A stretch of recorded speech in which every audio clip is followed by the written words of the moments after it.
and welcome to episode 4 of the Unpacking Weight Science podcast called Weight Bias, Stigma and Discrimination. I'm your host, Fiona Willer, weight-neutral professional development dietitian, academic and size acceptance advocate. This episode defines the terms, discusses their impact on healthcare, society and the lives of the people who are impacted by weight-centrism. So, our learning goals are to recognise the differences in the definitions of weight bias, weight stigma, weight discrimination and weight-based oppression, to understand the consequences of weight bias for the health system and the individuals who access that healthcare, and appreciate strategies that will reduce weight-based stigma and discrimination in a healthcare setting. So this idea that people have about larger bodies being a bad thing is reinforced in multiple domains, to the point that it's seamless and feels like an immutable truth. When we discuss or address weight bias, we have to do so with an awareness of the breadth of discourses which use body shape as a symbol. Broadly, these are human physiology, which includes the more medico-objective measures of health and disease, the beauty, aesthetic domain, morality, economics in terms of productivity and cost, and human rights and the concept of self-autonomy. You'll find that it's a bit like peeling back an onion, as these beliefs appear to be layered over one another. Expressing concern about somebody's health based on your assessment of the way they look, when you don't actually know the person, is usually hiding aesthetic values. So usually we eventually need to unpick all of these closely held beliefs before we can truly embrace size acceptance. People in larger bodies are often infantized, so not given a voice to speak about themselves. They're assumed that their bodily aberrations are as a result of being poorly educated or unintelligent, that is, not a fully actualised human, or that they don't have the power to make health decisions. They're assumed to be lazy, which of course implies that they have the choice to be lazy, which contradicts the first one, but hey, if rationality was a strong innate human trait, we wouldn't be where we are.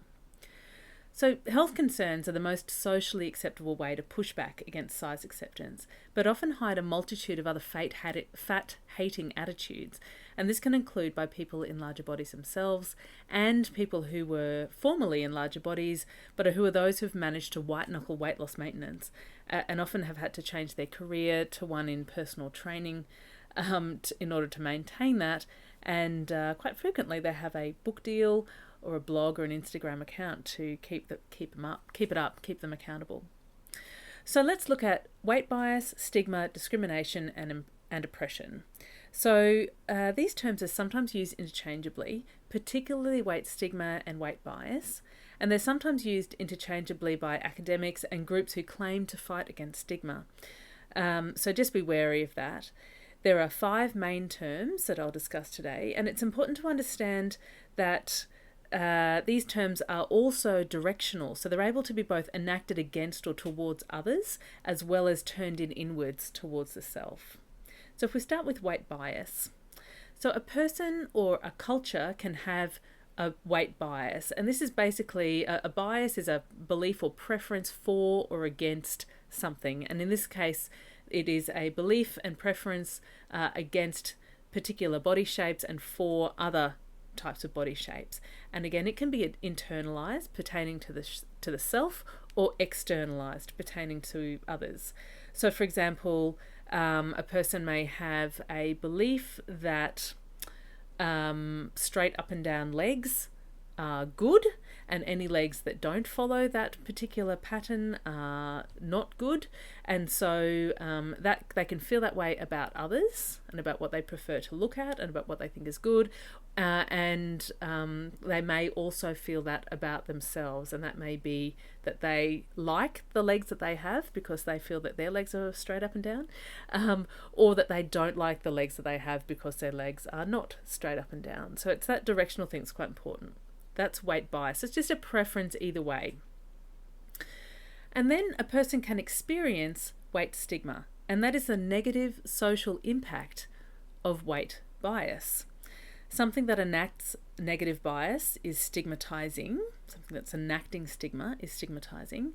So that may be things like a weight-centric policy, making a disparaging comment, sharing a negative belief, or using a dehumanizing image when talking about people in larger bodies. There's lots of different ways that things can be stigmatizing.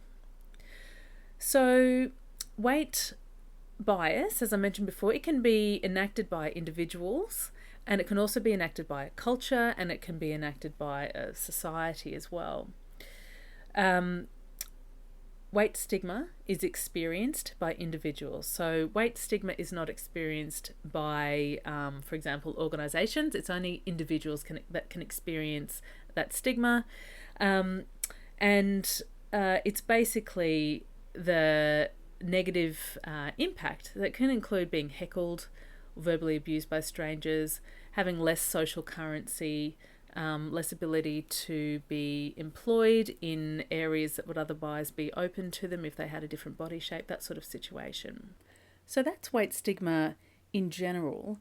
But when we break it down to externalised and internalised weight stigma is when an individual feels like somebody in a particular body shape doesn't deserve to access areas of life.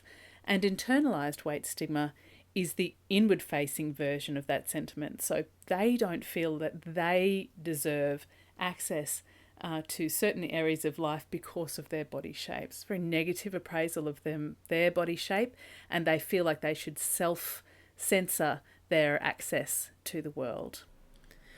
Weight prejudice is enacted by individuals, and a prejudice is an inflexible and irrational attitudes or opinions held by members of one weight-based group about another weight-based group. So it may be inflexible and irrational attitudes and opinions held by thinner people about larger people.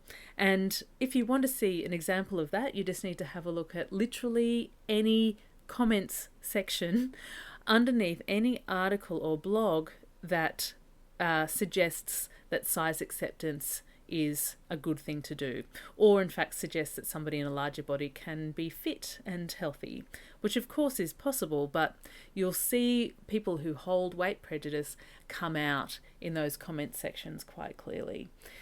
Good reason not to read the comments if that you find that particularly upsetting, and I totally understand that.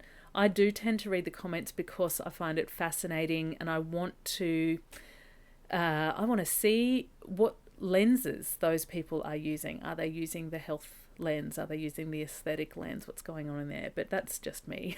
If it upsets you to read them, don't read them. They are absolutely riddled with prejudice. Then moving on to weight-based discrimination. So weight-based discrimination can be enacted by individuals, groups, organisations, or entire systems, and that is where behaviours, positive or negative, are directed against another group, in this case delineated by body size, and it's things like delaying medical treatments based on BMI rather than a functional assessment. Basically, any situation where an area of life that is open for a thinner person is not open for somebody in a larger body. And often they'll make the argument that that's based on merit without it actually being tested. And of course, that is a case of pure discrimination.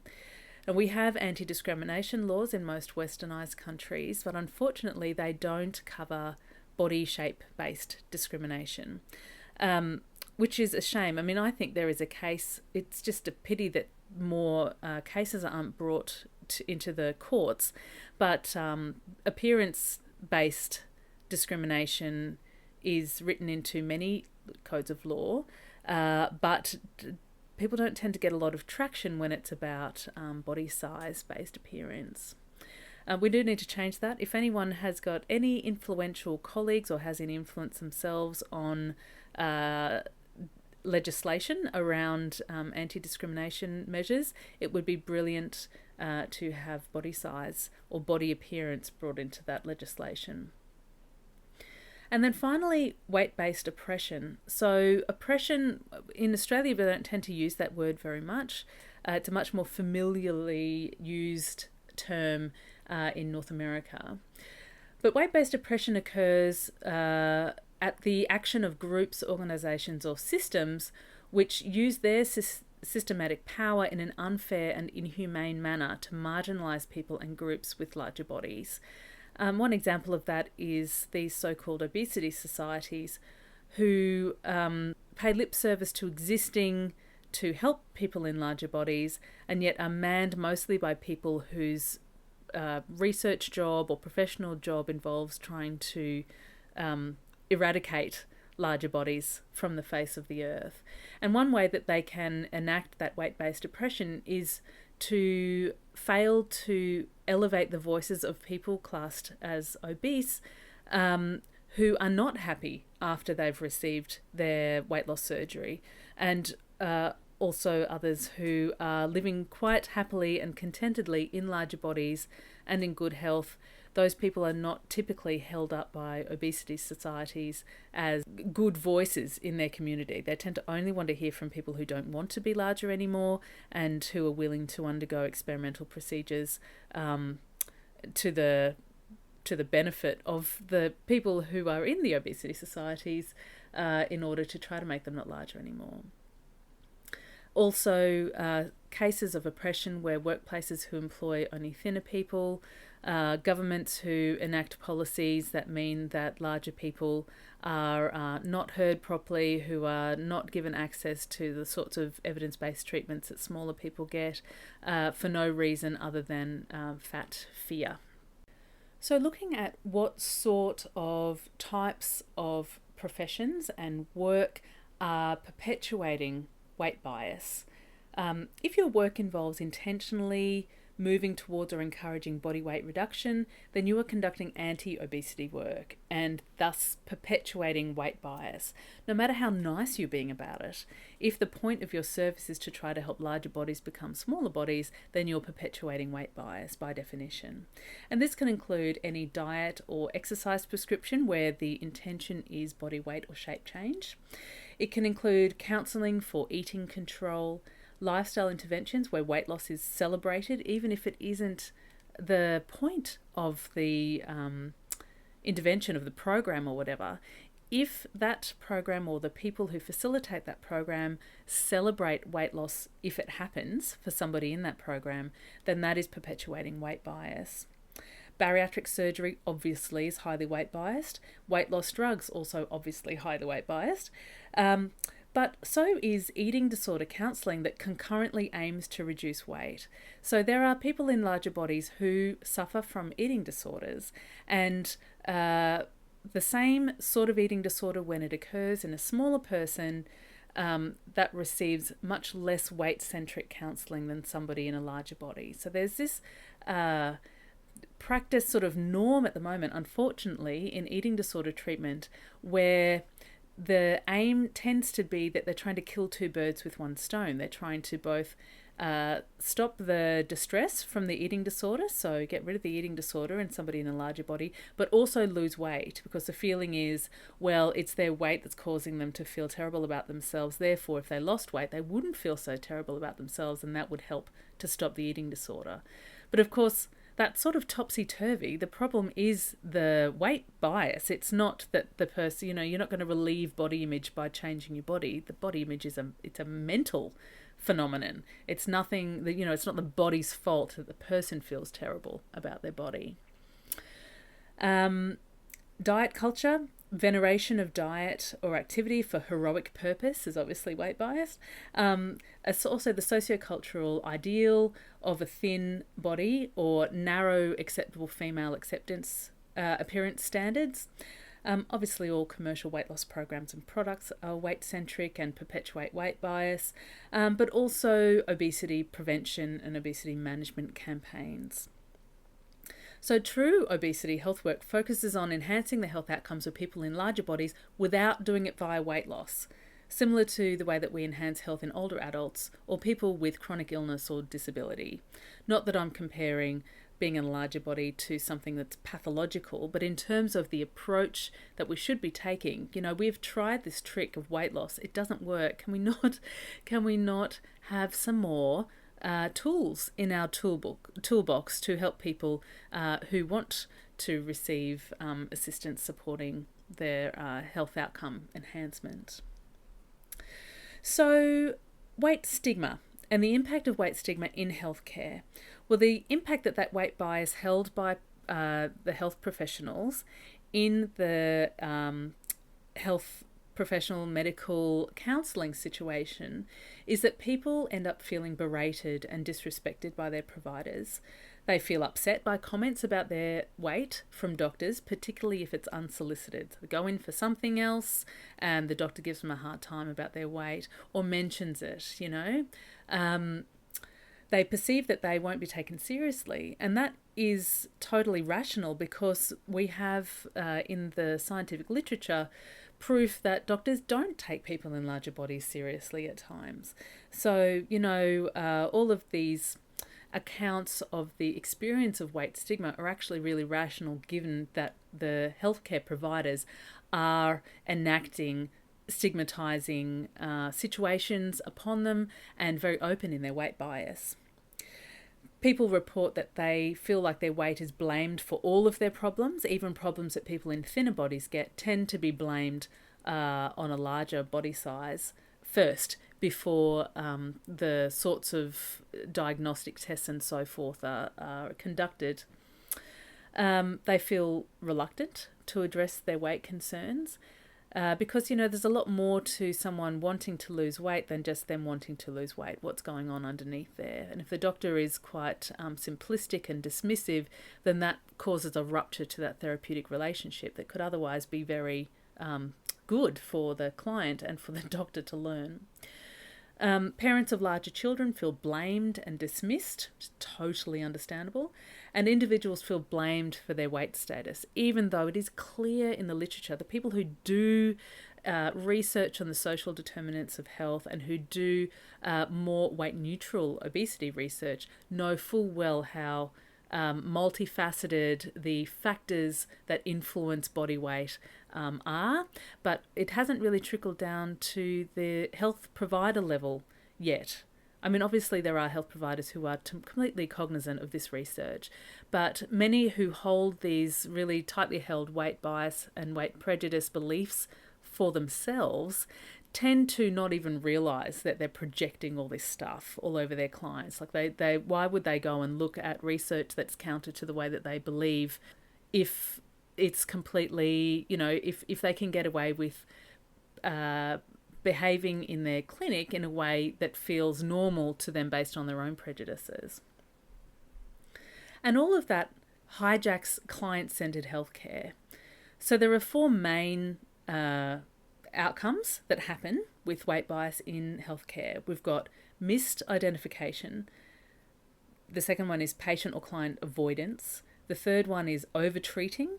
And the fourth one is medication or treatment inconsistency. So I'm going to go through them in a bit of detail now. So the first one, missed identification. So they miss confounders. They miss the actual reason for somebody's health concern because they don't do enough lifestyle assessment or mental health assessment. No screening for disordered eating or body image disturbances. And instead, in a larger person, particularly someone who is trying to restrict constantly, that is seen as good or normal. Whereas if that occurred in a smaller person, or when that occurs in a smaller person, we see that as quite pathological. And I mean, the reality is it is pathological in the larger person as well, but these behaviours are condoned for people in larger bodies by health providers who don't realise that it's really unhelpful for a human to live that way. And misidentification of conditions when they're blamed on somebody's body weight. So for the classic example is gynecological cancers, where gastrointestinal symptoms are vanished away by saying, oh, well, if you just cleaned up your diet, your guts would work better, you wouldn't feel this way. And that, although it doesn't completely misdiagnose, it means that there's a delay in proper diagnosis. The person goes away, feels terrible about themselves, does try to do some different things to their diet. Months down the track, maybe they have lost weight. They're still having symptoms. Doctor looks further. Oh, whoops. Perhaps I should have investigated that 6 months ago when you said the same symptoms to me. So that's how it happens. Nobody means for it to happen, but this weight bias means, and a focus on trying to make larger bodies smaller ends up with the outcome of delayed or missed diagnosis of seriously life-limiting things. The second one, patient or client avoidance. So they avoid presenting for healthcare, they avoid sharing their personal struggles, they avoid screening appointments, they avoid treatment appointments and follow-up if there's a weight-centric attitude. So you've got people, so their healthcare providers are saying you need to lose weight. The person has desperately been trying to do that for the last 20 years, remembers how weight-focused their healthcare provider was last time they saw them. They don't want to go to them again. They don't want to put their legs up in order to get a pap smear and be afraid that they're going to be confronted about their failure to lose weight yet again while they're in a very vulnerable position. They don't want to front up to the surgeon who did their gastric bypass or gastric sleeve operation 2 years ago because they've put back all the weight that they had initially lost after that treatment, because they're ashamed of it. They don't want to disappoint their healthcare provider. And that, because of the pressure placed upon patients around their weight, that does cause people to avoid going back.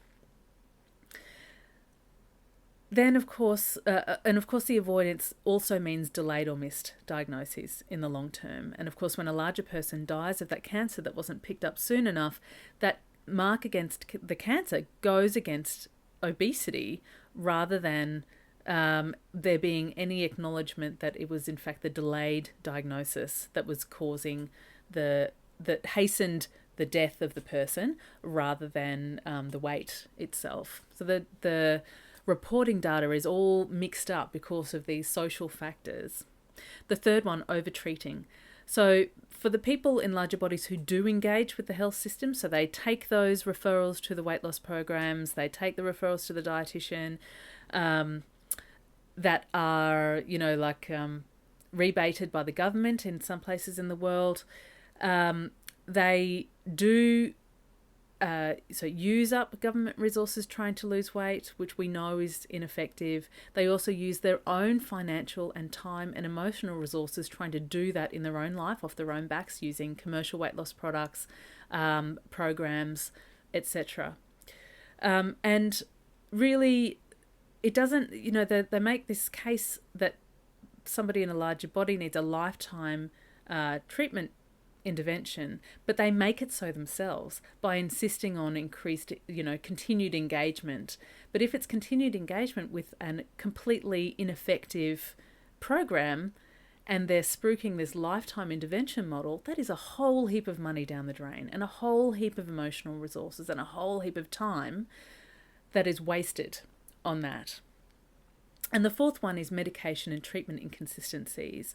So drugs are not, unfortunately, not often trialled in people with larger bodies, because it's, with the populations that drugs are trialled in, they keep their inclusion criteria pretty tight so that they can see if the drug actually has an effect on that condition or for that person, for the people in their study. And if they make their inclusion criteria really wide and include people from across the weight spectrum, they're less likely to get a nice, neat result. It's partly the reason they're not tested in larger bodies.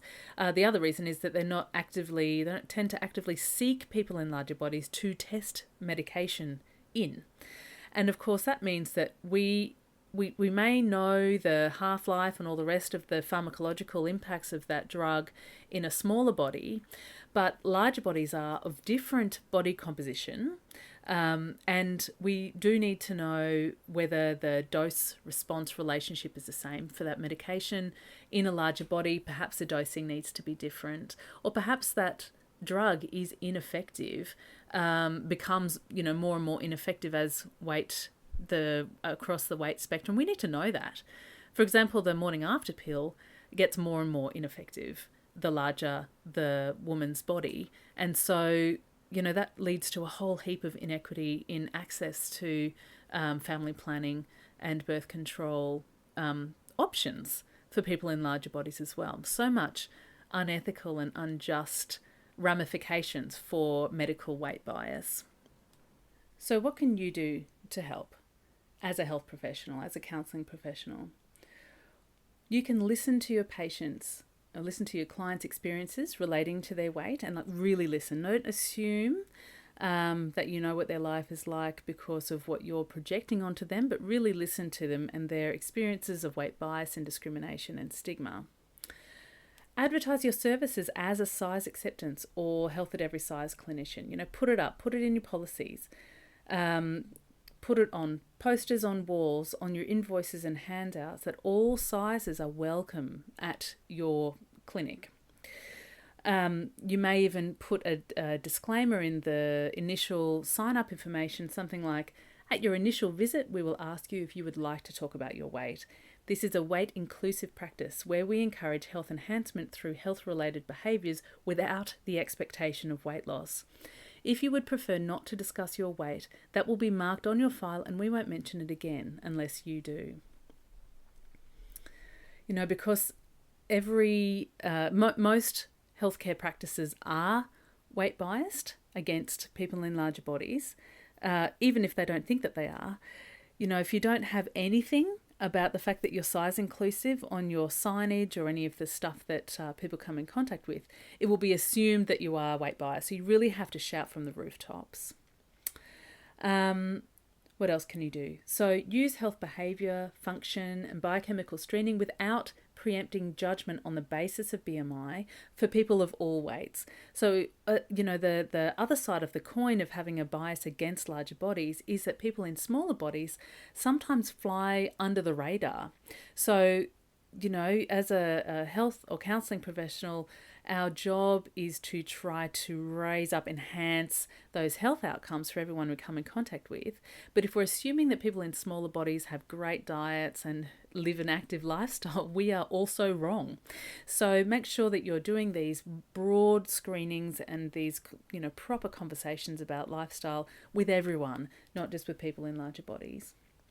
Focus on disease management without weight loss as a goal, instead focusing on self-determined improvements in eating and activity patterns informed by scientific research findings. Have equipment and clinical setup which is appropriate for larger bodies and set as the norm. And that includes chairs, examination tables, specular, blood pressure cuffs, all the bits that you need to, in your investigations of bodies, need to, as a standard, be able to include everyone who comes into your clinic. Share the evidence of long-term ineffectiveness of intentional weight loss and the benefits of size acceptance and health-promoting behaviours with your patients, clients, colleagues, everyone you meet. Be very open about it because that is the way it spreads. Remove stigmatising elements from your practice. So posters, flyers, magazines, any which demonise larger bodies or depict larger bodies in a dehumanised way, for example, without their heads in the image, or that talk about the negative impacts of obesity as if it's just a behaviour that people can change. Cease policies which discriminate arbitrarily based on size and search for treatments shown to be superior for larger bodies. Display images of people in diverse bodies doing healthy and normal things if you're going to display images of bodies at all. Ask your clients how you can make them feel more comfortable in your service. Put pressure on your pharmacological reps to provide efficacy and safety information for their medications when they're used by people in larger bodies. Really put pressure on those reps. They need to be able to tell you what the impact is for larger people. And work with a multidisciplinary team where indicated, all of whom should take a weight-neutral approach so that somebody comes into your care and has a seamless experience. Everyone is talking from the same playbook. There's not one of the healthcare providers who is encouraging weight loss and inconsistent with everyone else. Okay, well, that is our episode today on weight bias, discrimination, and weight stigma. Hope you've enjoyed it. Next week, I will be talking about the anatomy of a weight loss paper. So picking it apart, telling you where to look, what to look for, and how to see the devil in the detail. As always, the supporting materials, which include the show notes, research links and self-test quiz, are available upfront for current subscribers, only $5 a month, total bargain, or can be purchased in a bundle if you're catching up later. See unpackingweightscience.com for details. Have a great day.